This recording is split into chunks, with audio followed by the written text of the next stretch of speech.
Hello everyone, and welcome back to another Escape from Tarkov video. Today we're going to be taking a look at the RBVO marked key on reserve. I'll be showing you guys where the door is, as well as what kind of loot you can find inside. I bought the key off the flea market for around 5 million rubles, I think. So hopefully after opening it 9 out of 10 times we'll make up the money. You might be wondering why only 9 out of 10. We'll get to that a bit later in the video, so make sure to stick around. So without any further ado, let's get into it. So this marked room is on the northwestern side of the map, close to a train station. It's inside one of the two barracks and at the back of that barracks. As you can see, there are a few valuable loot spawns as well as a few weapons. I made sure to check every corner of this room, including in between the books and on the floor, underneath the books and around the candles, as well as underneath and on top of both the tables and the wheelchair. All in all, after the first opening, the loot wasn't too bad, but could be better. After I extracted, I transferred all the loot over into my stash. I cleared up a pretty big spot at the top, but it turns out this would not be enough.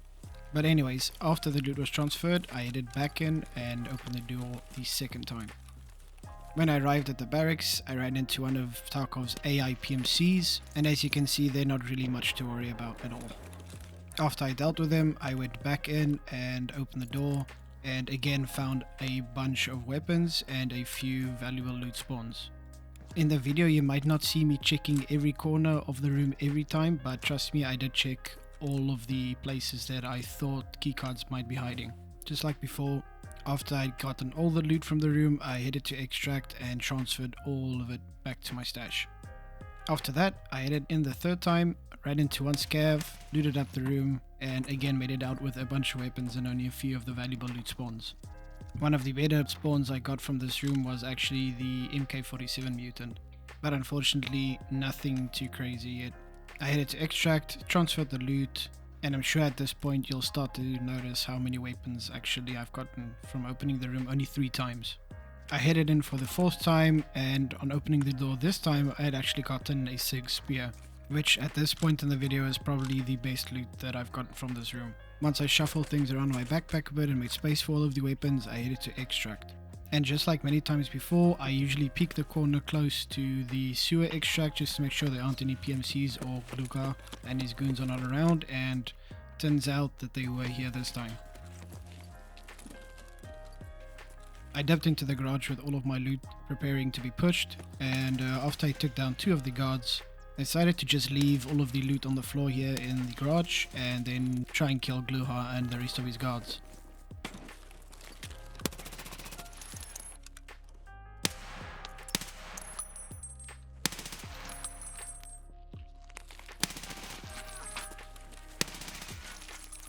I initially killed 3 more of his guards as well as a few scavs. I looked around for quite a bit to see if I can find him, but I ended up only finding his body as he'd already knocked himself out, or probably one of the scavs took him out.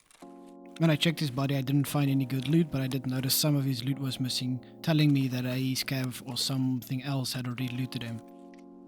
After taking out a few more scavs, I ended up finding the scav that looted him, but it turns out he didn't have much except for the M61 in his mags. After I got snuck up on by the last guard and another scav yelling at me, I decided it was time to go back, get the loot from the marked room and extract.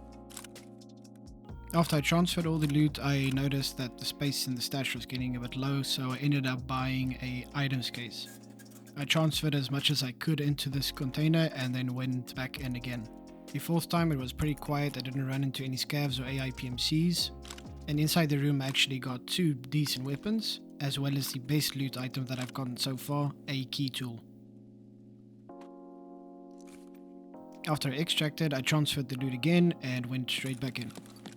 This should mark the 6th time that I've opened the door, and inside this time I did find a lot of weapons again, as well as a few loot spawns, but I would say this is probably one of the worst openings that I've had of this room. After I extracted, I transferred the loot over again, but I noticed again that the space in my stash was getting a bit low, so I got another items case. I filled up the items case again with as much as I could and then went in again. On the 7th attempt I ran into a scav, just saw spawn, which kinda caught me off guard, but luckily my potato aim saved me. I also ran into another AI PMC at the front of the building, but he wasn't paying attention to me, so he just went down very quickly. Just like before, I found a bunch of weapons again, with a few loose loot spawns, with the only highlight being the DVL that I found inside. After I got all the loot from the room, I made my way to Extract, where again I was pushed up by a scav. Luckily, he only threw a flash and not a grenade. After I got out, I transferred all the loot to my stash, but at this point space really became an issue, so I did end up buying another items case and transferring everything into it. But just a couple of minutes later, I decided to just buy a fourth one, get it over with, as I will be making use of these items cases anyways. After everything was organized, I hid in again for the 8th time, and on this occasion I found one AI PMC at the front door, which I took down pretty easily. FBI, open I up! got jumped by another AI PMC hiding inside the bathroom. Once they both were out of the way, I opened up the door, and again, just like before, a few loot spawns that were not too valuable, as well as a few weapons, with the more valuable ones being the RSAS and the Mutant.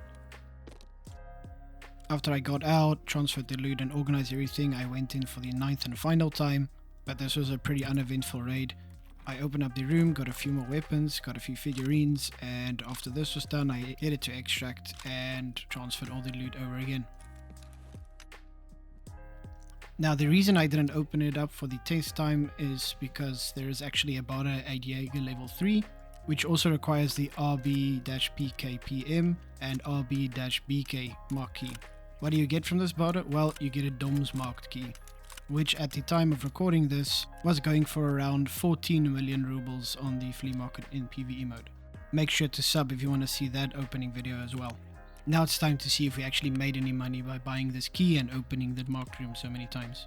For the purposes of keeping this video as accurate as possible, I decided to sell everything to the traders, as market prices do vary a lot, and a lot of the items can either be very expensive or very cheap depending on what point of wipe it is. So first off, what I did was sell all of the weapons to Mechanic, or at least the ones outside of the items cases, and the total of that sale came to 419,992 rubles. After that, I went into items case number 1 and did the exact same thing, ending up with a total of 292,286 rubles, with our grand total sitting at 712,278 rubles. After that, I went to items case number 2 and did exactly the same thing, ending up with a total of 301,283 rubles, with our new total being 1,013,561 rubles. I then went to items case number 3 and did exactly the same thing, ending up with a total of 494,785 rubles. The new total is 1,508,346 rubles. I then did exactly the same with items case number 4 and ended up with a total of 319,227 rubles, with our grand total now sitting at 1,827,573 rubles. Now that all of the weapon parts, weapons and ammos out of the way, I decided to go to Therapist and sell her everything else. After selling everything to her, I ended up with a total of 1,305,966 rubles, with our final grand total sitting at 3,133,539 rubles.